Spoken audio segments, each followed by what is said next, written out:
Well, 2 months ago, I talked about Governor Pritzker's mandate to close the church, and at that time had determined that that was the right thing for us to do in keeping with obeying the authorities according to the book of Romans chapter 13, verses 1 through 5. God mandates for us in that to listen to the governing authorities whom He has placed over us, and to be very cautious, because when we disobey, when we rebel against governmental authority, we're ultimately rebelling against God's authority, and that's a dangerous thing to do.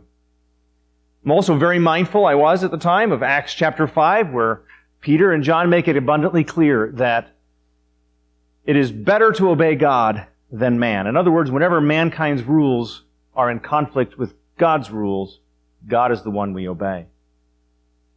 So while we're subject to the governing authorities, that has limits.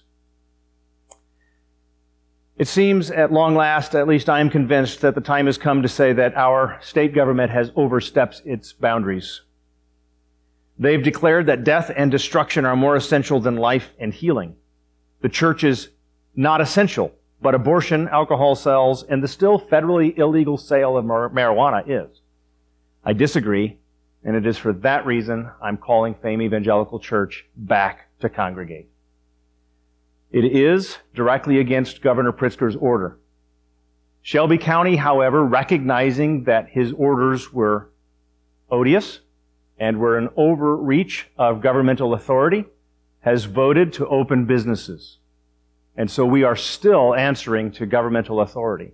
More than that, we answer to the United States as the government that is over the state authority.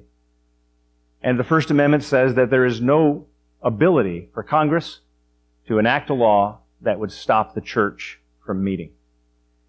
So those that are lawyers and those that are legal professionals have gone on before me in the last several weeks and have pointed out that if the church is singled out, then that is an unjust and irresponsible law. And it is for that reason I'm calling the church back. I have a couple things to say. Sunday morning, May 24th at 10 a.m., we will reopen meetings. But some things to add to this. Even though we are meeting in the building, we will be continuing to encourage anyone who is ill at ease to stay home, to view the videos remotely.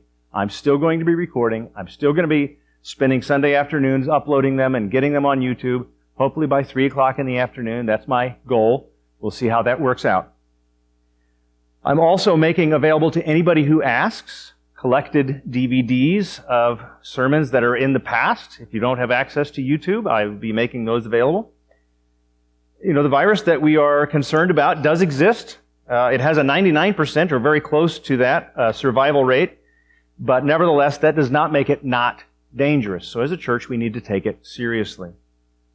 For that reason, I've moved to open the doors Sunday morning with caution and safety, and we'll have measures in place in compliance with the guidelines established by the Shelby County decision to reopen the county, and that includes these items. All congregants, worship leaders, musicians, computer, sound operators, pastor are asked to stay home if they have a fever. We're still encouraging social distancing. I'm suggesting a minimum of 8 feet, which goes beyond the 6 feet that our federal government is requesting. Families may isolate or not from each other according to their discretion in the pews. We are separating families from other families with alternating pews in between. We have 3 separated gathering areas available: the main sanctuary, the overflow section, and the fellowship hall. We've activated speakers in the fellowship hall so that up to 10 people can go back there as desired and socially distanced. As part of the cleaning process, the fixtures and pews are being sterilized with Clorox wipes. Greeters, I'm going to ask them to open the doors for everybody with rubber gloves in order to minimize the touching of surfaces. And virtual worship is still encouraged. If anybody is not comfortable being in the building, it's perfectly okay. I want you to feel absolutely no judgment from me or from anybody else in the church. Those that are in the room tonight have all nodded in agreement already at different times when I mentioned it, because we're not judging anybody for not feeling comfortable coming. It's perfectly okay. Your safety, your health is important. So with that said, welcome back to Fame Evangelical Church.